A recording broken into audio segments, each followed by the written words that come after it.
Tonight on CTV News at 6, a potential major overhaul to city snow removal. From assistance for seniors to an increase in residential clearing, City Council will debate adding service and cost. Data Center Town Hall, the province addresses questions in person. And spectator etiquette, do's and don'ts for people watching a major golf championship in Edmonton. This is probably a lot of people's first professional event too, so you see the arms go up with the quiet sign, like even stop moving.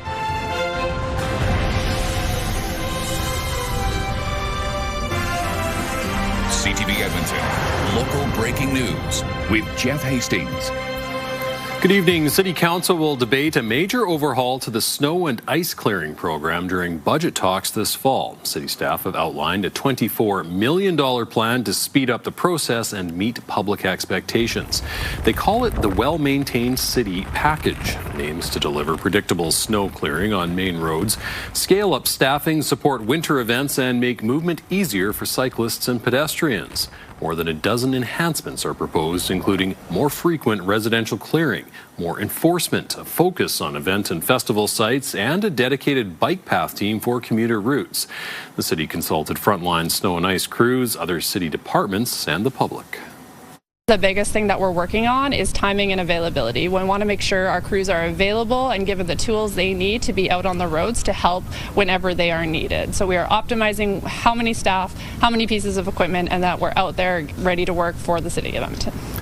The $24 million per year upgrade would also require a one-time $11 million spend to buy new equipment, signage, and more. Councillors will discuss it at the end of the month. They'll decide whether to fund it during budget talks in November. Council could also opt to pay for more services beyond what administration has put together. A multi-billion-dollar AI data center is the topic of a town hall in Sturgeon County tonight. It's the second in a series of events being put on by the UCP government addressing public concerns about the projects. Curtis Goodrum joins us live now from the town of Redwater. Curtis, last night's town hall was contentious as well. Jeff, Technology and Innovation Minister Nate Glubish received heckles, jeers and boos at last night's town hall in Lacombe. That has some questioning if this is the right way to go about addressing the public about data centers. I think in the ideal scenario, these town halls would be less town halls and more listening exercises. Sabrina Perich is the co-director of the Energy Stories Lab at the University of Calgary. She says people are confused about these projects because of a lack of information and transparency. In Sturgeon County, work has already begun on what will eventually become Meta's first AI data center in Canada. The province says it will be self-sustaining and will not be drawing on local resources, including water. Perich says many people now have a hard time believing that, which is why the province should have done town halls much sooner. These town halls are overdue. The AI data center strategy was released by the government of Alberta now more than a year and a half ago. And I think that there was really no engagement at the beginning of the process. That's what the government has forgotten about these EIAs and regulatory process. They are about public engagement as much as they are about assessing the economic and environmental viability of a project. Dangerous overruling of regulation that already exists and not looking into the catastrophic effects of building all of these simultaneously, we're setting up for a very negative future for our kids. Tonight's town hall starts in the next few minutes. People are being let in, hoping to be heard by the minister. Jeff. All right, Curtis, thank you. Curtis Goodrum live in Redwater tonight. A 21-year-old man has been killed in what appears to be Edmonton's first deadly motorcycle crash of the year. Police say just before 8:30 last night, a Range Rover was on 34th Street turning onto 64th Ave when it was hit from behind by a motorcycle. A 21-year-old motorcyclist died at the scene. The 44-year-old woman driving the Range Rover and two passengers were not hurt. EPS is looking for witnesses or dashcam video. Police say speed is believed to have been a factor in the crash. As of August 8th, there had been no deadly motorcycle crashes in the city this year. Albertans are being warned to prepare to pay more at the pumps. A gas tax break from the federal government is coming to an end at the start of September. As Amanda Anderson reports, some believe reduced refinery capacity because of global conflict will also lead to higher prices here at home. The break people have had at the pumps over the past few months is coming to an end. The federal excise tax break, introduced in April, is set to expire on September 8th. Obviously, it helped during the summer driving season, and prices were probably lower than a lot of people expected. That means an extra 10 cents for gas and 4 cents for diesel. The Canadian Fuel Association says it doesn't mean prices will go up exactly those amounts when it takes effect again, saying a number of factors go into pricing. The former head of the Alberta Petroleum Marketing Commission says global conflicts play a big factor and have led to a shortage of oil supply and refinery capacity. When refined product prices go up, it translates all over the world, including to our refineries, because we can export refined products. And so we are doing that. The U.S. from the Gulf Coast exports refined products, and that pulls more from Canadian refineries and brings the price up. The return of the federal gas tax comes around the time industry switches to typically cheaper winter-grade gas, but Richard Masson expects any savings to be short-lived. The summer-winter switch is probably only a minor contributor for a couple weeks. I think prices are probably headed up. Rising prices is why the Canadian Taxpayers Federation set up outside the Alberta legislature today. We want Alberta Premier Danielle Smith to get the message that Albertans need fuel tax relief at the pumps. Instead of providing tax relief in July, the province introduced a $100 rebate for Albertans. They tried something. They tried the rebate, but it's just not catching on, I think, the way they wanted it to. Plus, it costs them more in admin. So they should just go back to the drawing board and give us the 13 cents per litre gone for gas and diesel. The CTF is also urging the feds to extend its tax suspension. A spokesperson from the Federal Finance Department would only say it's monitoring financial pressures on Canadians, which will guide any decisions it makes in the months ahead. Amanda Anderson, CTV News, Edmonton. We asked the province if Albertans can expect any additional relief with the federal tax break ending. The Finance Ministry says it will continue monitoring oil prices to determine future options. Applications for the current energy rebate are open until September 30th. While Edmonton is known as the festival city, the cost of hosting those events is going up. In addition to inflation, extreme weather has lifted insurance costs as well. Miriam Valdez-Carletti has more. Whether you're watching street performers or enjoying a show, producing the Fringe Festival comes at a high cost. Cost to put up fences and bring in porta potties and the infrastructure that it requires, supporting our artists and our staff. All factors that go into putting on such a big event. We have intentionally held the size of festival for the last couple of years because the costs continue to go up. We can't look at growth until we sustain what's good. While the atmosphere in Old Strathcona suggests otherwise, Fringe Festival is mostly held indoors. Taste of Edmonton is at the mercy of the weather. Its insurance rates have doubled in the last 6 years. Our insurance was roughly $5,000 per year, and now our insurance is knocking on $15,000 per year. The city has seen record-breaking rain this summer. Heritage Festival was forced to shut down earlier for 2 of 3 days due to storms. One of the reasons the Insurance Bureau of Canada says rates are going up. Many of them are located outside, right? Maybe in the middle of an open field. It makes them so much more vulnerable from an extreme weather perspective. The city also requires festivals on public property to have at least $2 million in liability insurance. Because if something goes wrong and there is no insurance, people will try and sue the city. For the Taste of Edmonton, 42 years of experience has helped determine where the festival can save money to keep things affordable. We own a lot of our infrastructure, so our bottom line cost is not as high as it used to be. The Taste of Edmonton hasn't increased its prices since 2018, and it wants to keep it that way. Throughout the year, it connects with vendors and sponsors to keep costs low. I just can't imagine coming out and asking somebody to pay a 25% increase because I haven't done my job properly. All to keep Edmontonians coming back for more. Miriam Valdez-Carletti, CTV News, Edmonton. The Fringe is making a push for monthly donors to help keep the festival financially feasible. The The truth is, the cost of producing an event like ours continues to increase year over year, while our funding remains relatively stagnant. The best way that our community can ensure that Fringe is sustainable is by becoming a monthly donor. 1,000 is our goal for this year, but we will continue to build that community of champions to help support Fringe in the future. The Fringe currently has 840 monthly donors through its Sustain Fringe campaign. The money helps pay to bring shows to the festival, since ticket proceeds go back to artists. Dart says they get hundreds of applications for 90 spots. Sustainable funding can help get more artists to audiences. Hundreds of new student housing units are planned to replace a long-abandoned downtown building. Four buildings containing nearly 700 units will go up at 103rd Ave and 106th Street, 1 block south of MacEwan University. This is the current site of the Massey Ferguson building, which has historic designation. Public Development Permit information states the south building will incorporate the current building's historic facade. Esh Housing Limited is the named builder, and Faction Projects says it's the development manager. On its website, Faction states the project consists of 4 6-story mid-rise residential buildings organized around 2 private courtyards and a central public pathway. The site also states this project will be completed in 2 phases. Phase 1's projected completion is June 2028. The City of Edmonton says part of 97th Street will close starting Monday for construction of the new Chinatown gate.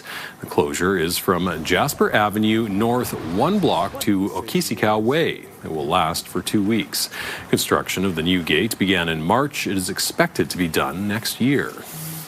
Just before Halloween, the Stanley A. Milner Library will be locked up with people inside. Following the success of a similar escape room-style event in July, Locked Library Ghost Stories will welcome investigators working to get to the bottom of some small-town hauntings.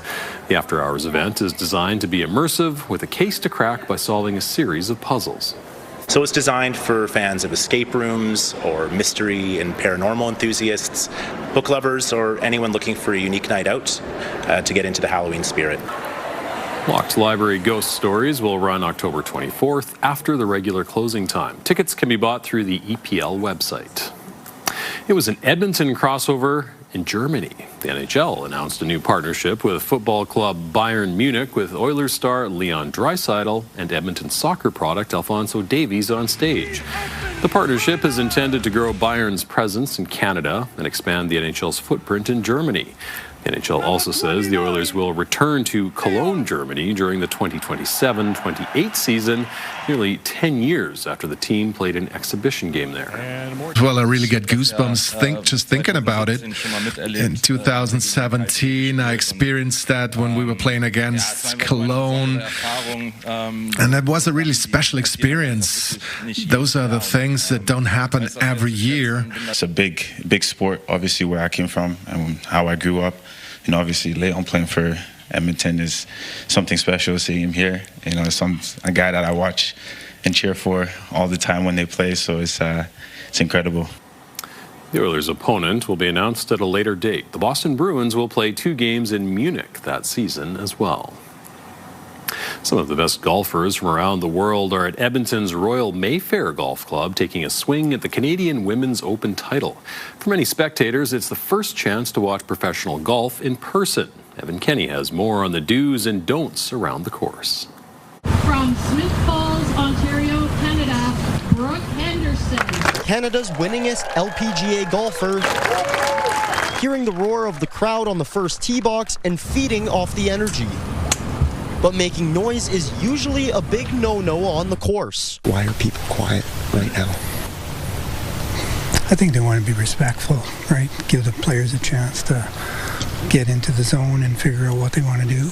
That's why you see people like George around each hole. That's what we hope for, is that people be respectful for the people out here playing the game. This is probably a lot of people's first professional event too, so you see the arms go up with the quiet sign. like even stop moving, because even if you're not making noise, you could be moving in the background. Just get everybody to hold still, please, on the path. Hold up. Now, keeping the people silent out here, that's one thing, since they actually listen. Meanwhile, there's other factors at play on the golf course. It seems like the squirrels have allowed us things here. Honestly, I was thinking that yesterday. There's one right behind 3T, and every time someone's teeing off, it was just, I got the quiet sign up, but he's not listening. Whether it's the sounds from the trees or the ones coming from beside the tees, the world's #1 golfer doesn't mind hearing it. No, of course, it never hurts. Obviously, you want to play well in front of the people coming out to support you and that cheer you on really loud, and it's always nice. It's a motivational factor for sure. There's really only one thing Corda doesn't want to hear. Maybe boo you, but that's about it, yeah. And if fans do that, they'll get one of these. Everything's been so good, and it's pleasant. The crowds are really nice until they come along and people are focusing. Yeah, really nice. The tournament runs until Sunday evening. Evan Kenny, CTV News, Edmonton.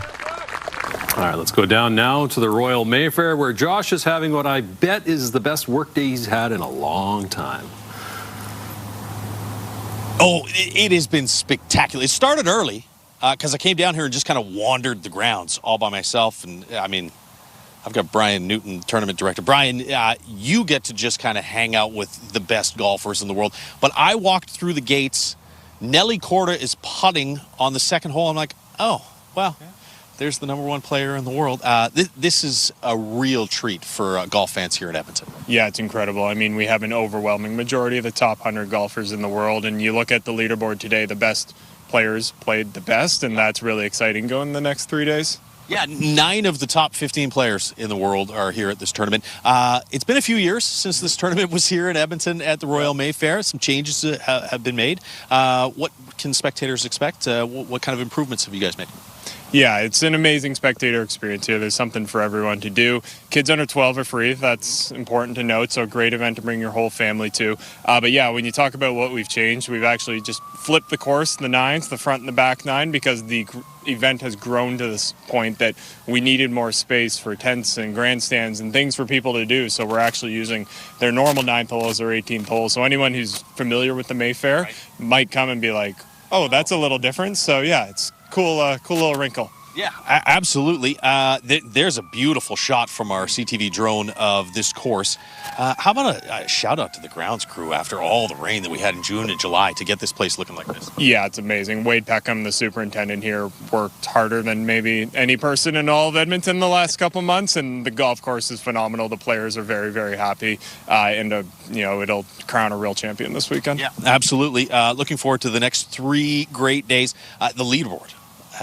You have, in the top 3, 2 young up-and-coming superstars. Yeah, Anna Wang, Canadian, 17-year-old. She's won 4 times on the Ladies European Tour in the last year. She's ranked 43rd in the world right now. She is, maybe to not put too much pressure on, but she's our next one at the moment, and we're so excited to see her up near the lead. She's 3 shots back after the first day, which means she's well within striking distance. Aphrodite Dang might have something to say about crowning her the next one, but there's a large crop of really great young talented players. All right, last thing, as tournament director, everything goes past your desk. Yes. Was this look at these on the tee box? Was this your idea?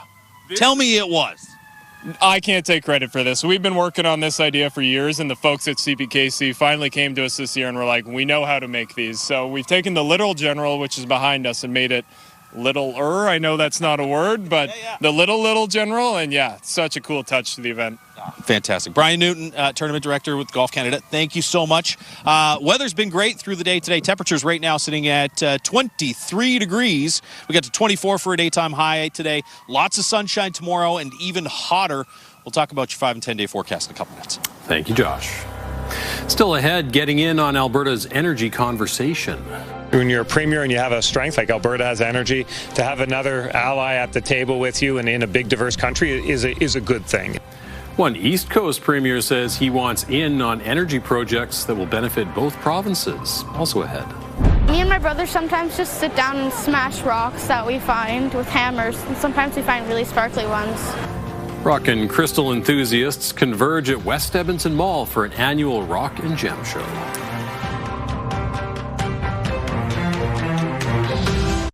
Programming brought to you by James H. Brown Injury Lawyers, the heavy hitters of injury law.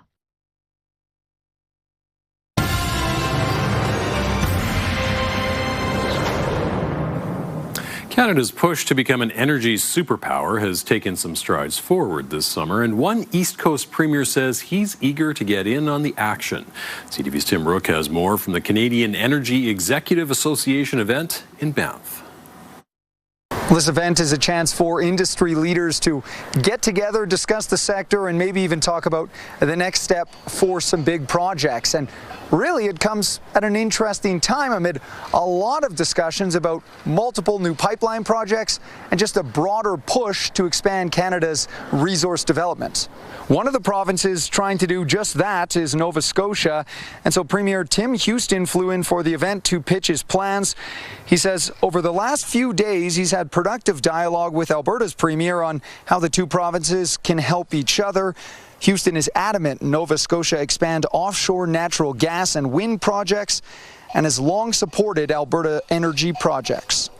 There's a lot of expertise that exists here in Western Canada, certainly in Alberta. We need some of that expertise too. Nova Scotians, there's a lot of Nova Scotians that are experts in oil and gas. They just don't work in Nova Scotia, right? That's true too. So we want some of those people to bring some of that expertise back as well. But all these things, we can all lift each other up and we can support each other. This is not a competition. We can all support each other, and I think Premier Smith recognizes that. I recognize that, and I think Canadians do too. Houston also touched briefly on the ongoing trade negotiations between Canada and the United States. He told me after chatting with the PM last night, he's feeling confident that Canada will get the best deal possible under the current circumstances. Again, he stressed it's not a perfect deal, but he believes it's a heck of a lot better than some sort of drawn-out tariff war. Back to you. Visitors and vendors of all ages are taking over the West Edmonton Mall Ice Palace for the Silver Cove Rock and Gem Show.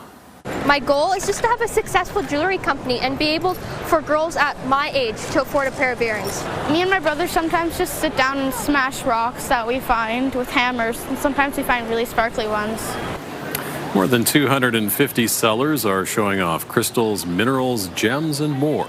Organizers say the wares come from all over the world, including stones from Indonesia and Madagascar and sapphires mined here in Canada. Whether you're a serious collector looking for a specific crystal or just interested in some Canadian-made earrings, there's a variety of options. We have people looking for everything from collectors and gemologists all the way to people who are just here to, browse and shop the show. We have pieces that range starting at $5, and then we have some beautiful high-end pieces that go all the way up to, I believe our highest at the moment is $4,000. The show runs through the weekend and is free to attend. Organizers are accepting donations to Edmonton's food bank. Still ahead, lifting up Treaty 6 voices 150 years later. Treaties are older than the Constitution of Canada and also the older than the province of Alberta.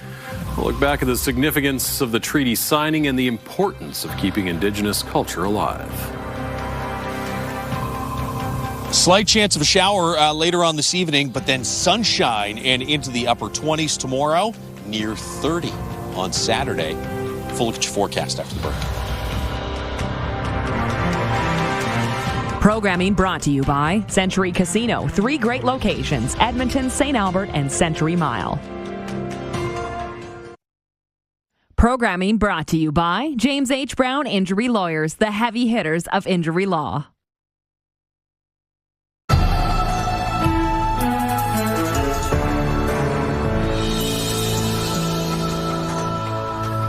Enoch Cree Nation commemorated a century and a half of Treaty 6 with a powwow today. CTV's Noah Rashog was there. As long as the sun shines, the grass grows, and the rivers flow, the treaties will be intact. 150 years of Treaty 6. What's it mean to, be here celebrating 150 years of Treaty 6? That we're still here? At Enoch Cree Nation, they're letting their voices, their song, and their heartbeat be heard. The drum is the heartbeat of Mother Earth and of our people. As soon as I hear the drum, it's like a rush. It's such a beautiful feeling. Crystal Lightning is here to dance and commemorate the treaties. She's been living abroad for most of her life and set dancing aside. It wasn't until she came back to Treaty Land she felt comfortable to pick it up again and share it with her children. And then I lived in California my entire life, and I didn't dance. And so now that I'm back home here in Edmonton, I've been dancing now. This is my 4th powwow back. Bands across Alberta and Saskatchewan are gathered to highlight the enduring strength of the treaties. The treaties are older than the Constitution of Canada, and also the older than the province of Alberta. They've been intact and they will stay intact. Enoch Tribal Councillor Kyle Peacock acknowledges over those 150 years the relationship between the Indigenous and the Crown has evolved to stand the test of time. We came a long ways evolving as people and as neighbors to the white settlers, to the provincial government, to the federal government, and the municipalities of Canada. While many feel there's still plenty of work to be done. I just want everybody to honor the treaties. It was a deal made. And today, however, is a celebration of a strong, thriving culture and the treaty that forms its foundations. It's beautiful being Indigenous. Happy 150 years. Noah Rashog, CTV News, Edmonton. Let's go back down now to Josh at the Royal Mayfair. Josh, 3 more days after today of that tournament, weather's looking up. Yeah, it really looks fantastic. I think the only chance of some scattered showers that may affect tournament play would be late in the day on Sunday, and the timing on that is probably more like early evening hours. So we'll see how things play out over the course of the next couple of days. Could see some showers before tonight is done, but everybody's off the course already right now. We'll show you those showers on the radar map in a second. First, take a look outside. 23 degrees in Edmonton right now, and partly cloudy skies. We're in a little bit of a break in the cloud. We had some thicker cloud cover through the first half of the afternoon. Then the sun broke late this afternoon, and despite that, we still only managed to get to 24 for a daytime high today. 23 is where we're 26 in Red Deer for a daytime high, 24 in Grand Prairie. And if you were with us yesterday, we said, yeah, sometimes the system doesn't update those tenths of a degree. It was actually 23.6. So we'll round that up to 24 for a high today. Should be up to about 27 or 28 for a high tomorrow. Fairly clear skies now across the northeast. Had some cloud cover there and some scattered showers earlier in the day. Most of the thunderstorm activity now is south of Calgary and off to the west of the Edmonton area. Looks like we've started to lose some of the lightning there coming off of that storm cell that pushed through the Whitecourt area. If you're looking at these clouds here just off to the northwest of Edmonton, that's the chance for showers. Now, you're not going to see any green splotches there because the radar is still out. Hopefully it's back tomorrow. That would be the only chance, sort of mid to late this evening, to produce some showers in the Edmonton area. I think overnight tonight, closer to midnight or just after midnight, Red Deer area could see some showers, maybe even a few stray thunderstorms in the area. Partly cloudy tomorrow morning here around the Edmonton area, and then sunshine through the bulk of the day. Nice and warm as well. It gets even hotter Saturday, up close to 30, but not as much sunshine. I think we'll see some clouds slide through late morning and into the early afternoon. Kind of similar to the setup that we had today, where you had sunshine in the morning. By mid-morning and into the early afternoon, the clouds increased, and then late in the day, the clouds started to break. You'll notice Saturday evening, we do have a chance of some showers and thunderstorms in through the west. There's a slight risk. You might see a little bit of that overnight Saturday night, but yeah, that is a really isolated risk. Temperatures right now in the 20 to 23 degree range across most of central and north central Alberta. A little warmer there in Jasper, still at 28. It's 24 in Lloydminster. Temperatures overnight tonight dropping to 13 degrees here in the city. Partly cloudy skies through the evening and the overnight, unless one of those rogue showers off to the northwest rolls through. I think we'll probably stay dry across most of the city, though. 27 and mainly sunny tomorrow afternoon, maybe even 28 for a daytime high, and then 29 or 30 on Saturday, depending on how long those clouds stick around midday. Sunday, mid-20s, still out ahead of that chance of showers. At this point, it looks like it's sort of a 6 to 9 p.m. start time on that. May continue through Monday. In fact, on the backside of that low that brings us the chance of showers on Sunday, that's either showers or maybe even some steadier rain for Monday. And if it is steadier rain, then we're probably closer to 20 for a daytime high. I've got 22 in there right now, assuming it's just showers. Mid-20s for the rest of next week and some clearing. So nice and warm for the next little while. And if you want to come down to the Royal Mayfair and check out the CPKC Canadian Women's Open. There are still tickets available. You just have to go to their website. Weather, as we said, should not be a problem for spectators or for the players over the course of the next couple of days. All right. Thank you, Josh. Still ahead on CTV News at 6, trade negotiators on the home stretch. Canadians expect us to get a deal that's in the economic interest of Canada and Canadian workers. We're very close. More promising signs as Canada and U.S. trade reps meet again. And this is definitely a unique experience, especially it's on the international platform, so we are always excited to help. A transatlantic mystery. Clues lead investigators trying to identify a man in Europe for years to Western Canada.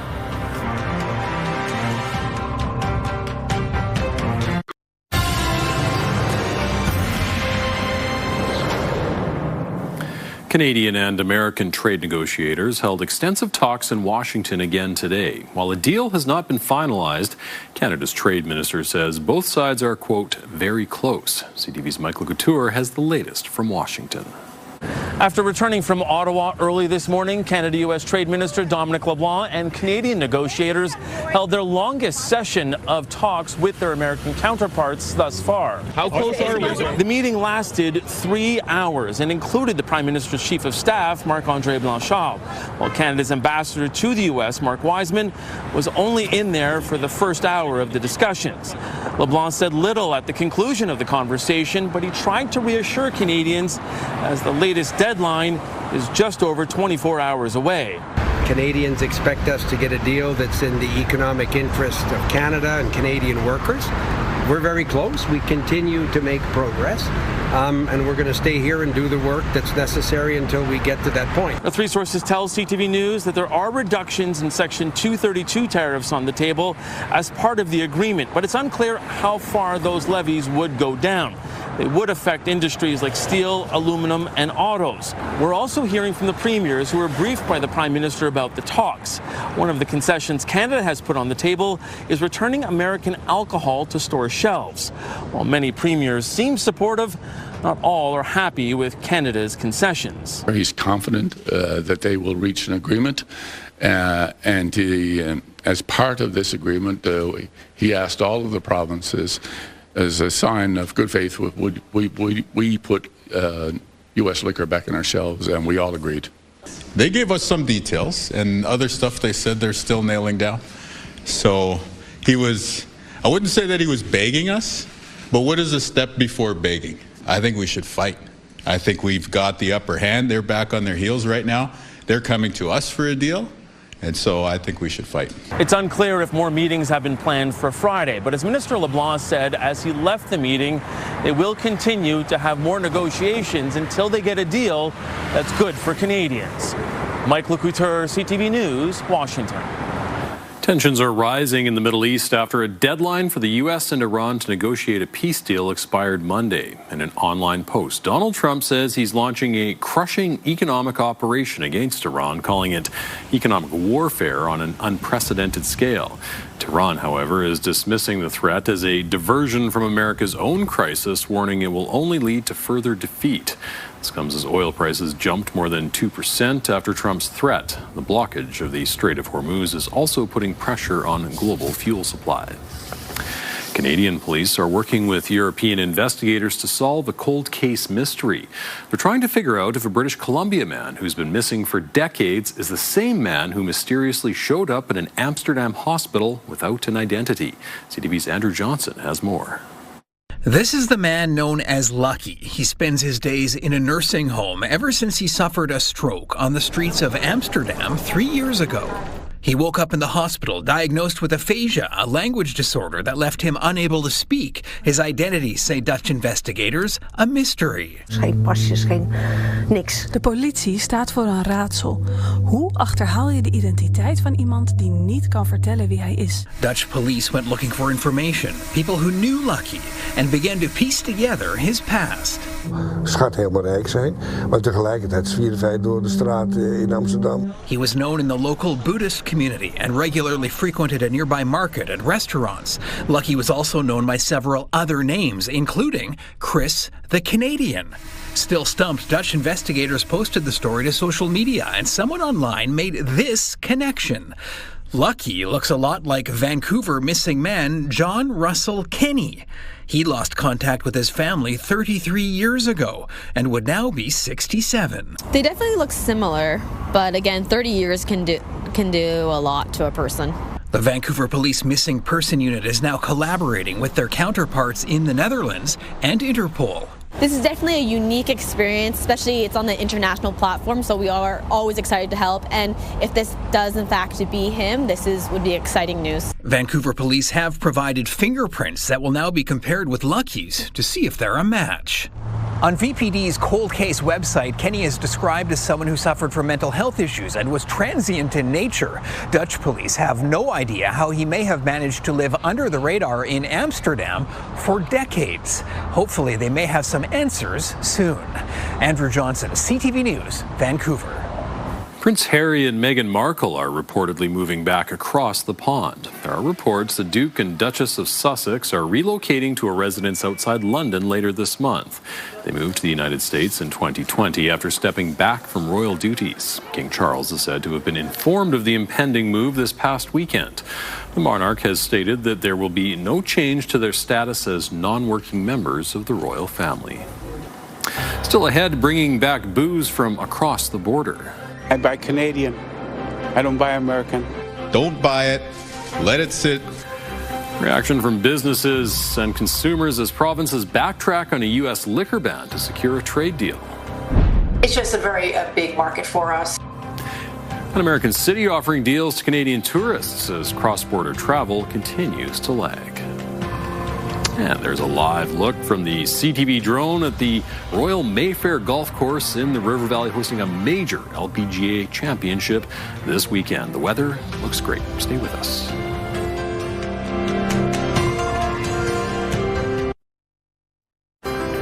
Checking on today's market numbers, the Canadian dollar's up, closing at more than 72.5 cents U.S. Oil's up $2, trading near $86 a barrel. Gold saw a $26 bump. On the stock market, the TSX is down 36 points. The Dow Jones lost 703 points on the day.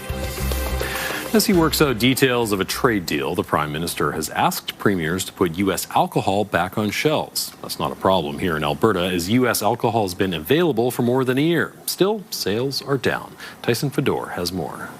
Across the country, an American booze ban went into place 18 months ago amid tariff threats from President Donald Trump. There's no question that for a deal to be done, this has to be given up. And it appears it will be given up. Canadian premiers say they were directed by Prime Minister Mark Carney to return American alcohol products to store shelves as a sign of good faith, but it does not mean everyone agrees with it. Leave it there.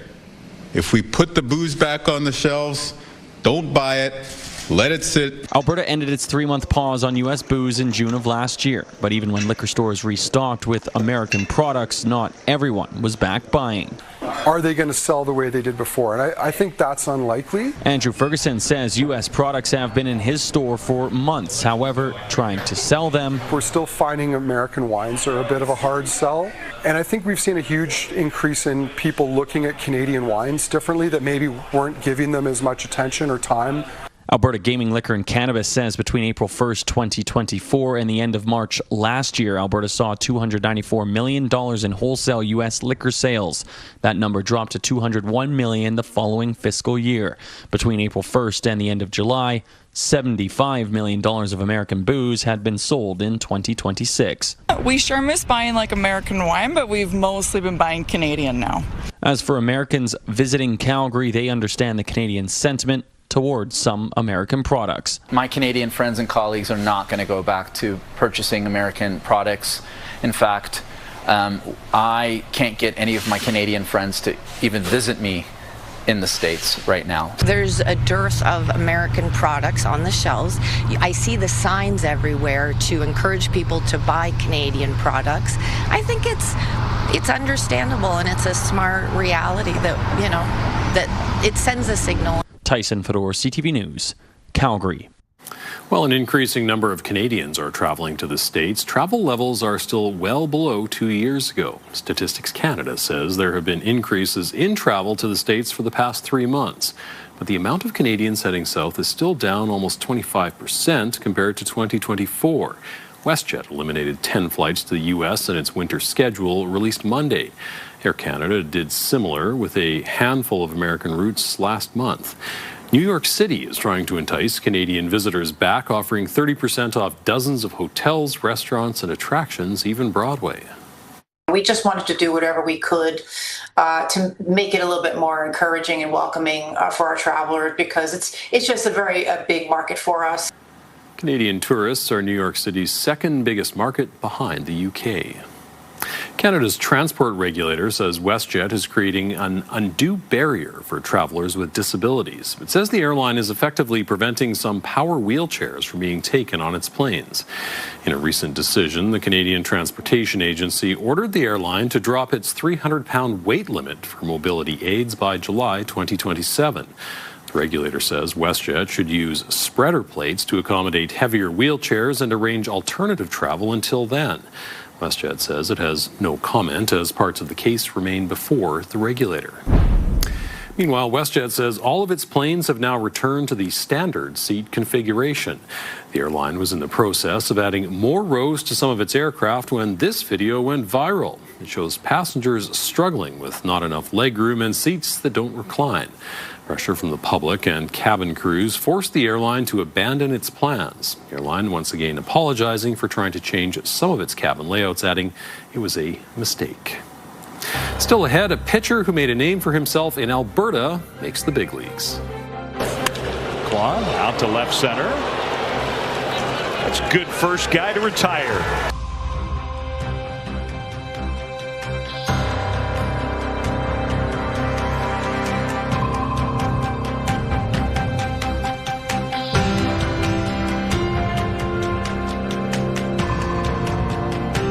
Stay with us. We've got another full night of great shows for you tonight on CTV.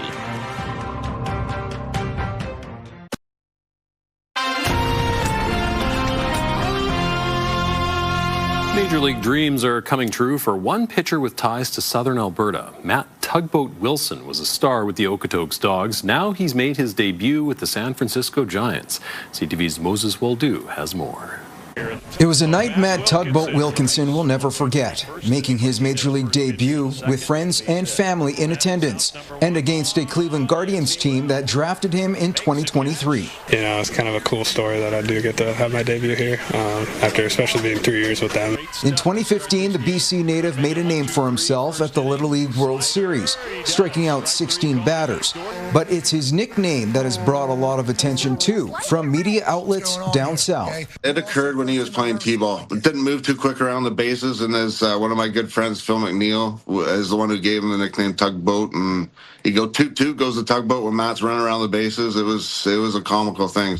He set sail for Okotoks at 15, playing for its academy and eventually the collegiate team. When he showed up to the academy, the foundation was already in place. Jeff Duda was Wilkinson's pitching coach. What makes Tugboat so good is the fact that he throws with such conviction and such belief in every one of his pitches that it takes his stuff to a whole other level. He became an instant fan favorite, with the Okotoks Dogs claiming him as their own. Just amazing to watch him grow and where he's gotten to, and he's achieved his goals, so it's amazing to see that.